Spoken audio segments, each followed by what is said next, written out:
Hey, thanks for tuning into my review of Star Wars The Last Jedi. The first half of this review is spoiler free.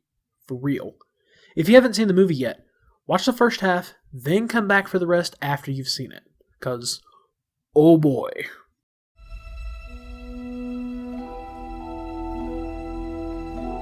Breathe.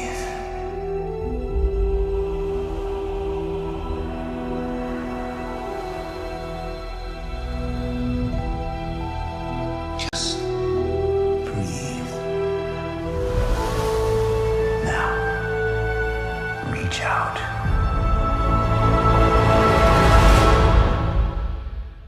Star Wars The Last Jedi, written and directed by Rian Johnson, is a rare kind of blockbuster. Rare because it takes risks you don't expect, and goes places that only the boldest of storytellers would take Star Wars. A friend of mine described it as a big-budget art house film, and he was absolutely correct. The DNA of Johnson's last science fiction film, Looper, is ever present here. And there's also a lot of Kurosawa in this film, and a lot of classic Lucas and Spielberg for added flavor. The performances here are top-notch.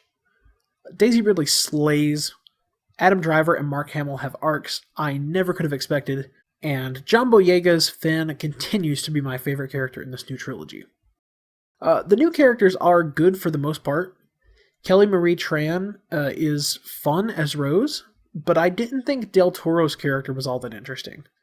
Most of the First Order characters continue to elicit varying reactions from people, but they never hamper what the film is trying to do. Also, Carrie Fisher. It's stunning to see her on screen one last time, and her performance is a total home run here. Also, Porgs. They're awesome.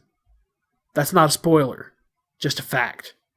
You're going to want 12 of them on your desk, and that's okay, because your desk wants 12 of them too. Is this film amazing? Heck yeah. Will it be polarizing for some? It already is. Nevertheless, I'm going to give Star Wars The Last Jedi a well-earned 5 out of 5 stars. Just like Looper before it, this is a film that will grow on people. It's not perfect, but it is effective, and that is ultimately what storytelling is all about. Spoiler time!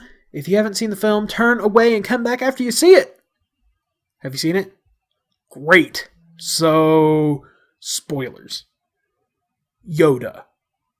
At my screening, it was like time stopped when he showed up. This was classic Yoda through and through, and the appearance of his character wasn't just fan service either.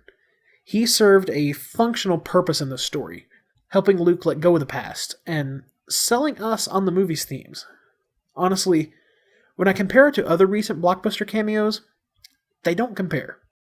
They even brought back the puppet, and honestly, the puppetry is a big reason he works so well in this film.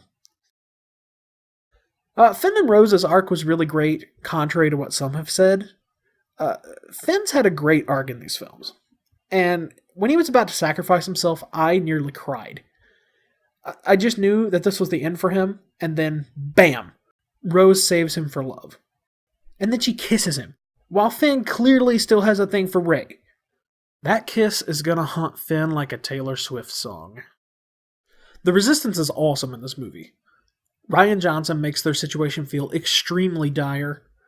Multiple times I thought all the heroes except Rey were gonna die. And that's a mark of great storytelling. To feel peril for characters. Genuine peril. That just doesn't happen very often with franchise films. The action. The scene where Laura Dern's character punches a hole in Snoke's ship is one of the coolest I have ever seen in the film. Also, the opening scene is the best action scene in a Star Wars film, bar none. Everything in Revenge of the Sith doesn't really hold a candle to it because of this little thing I like to call stakes. The stakes of Poe's plan were high, and yeah, they paid off, but at the expense of human life. And the possibility of complete failure was massive.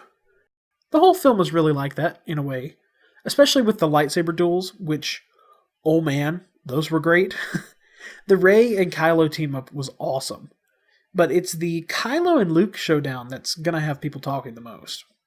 And speaking of Luke, Mark Hamill gives an Oscar-worthy performance here. I know this is a crowded award season, but in a normal year, I would be very disappointed if he wasn't nominated. I also like the way Luke goes out in this film. Just like Obi-Wan, but on his own terms. Luke really needs to show up in the sequel, and I will also be disappointed if Ghost Anakin isn't there. He's the originator of this mess, and I'm sure he has much to say in his older years. And it would be nice to see Hayden Christensen deliver a well-directed Anakin performance. Say what you will, but the dude can act when given the right direction. And yeah, that's it. That's all I gotta say. Episode 8 is in the can. Thanks so much for watching this review. Let me know down in the comments what you thought of this movie. I really want to know. And if you liked this video, please hit that like button. And be sure to subscribe to Storybake for more awesome videos.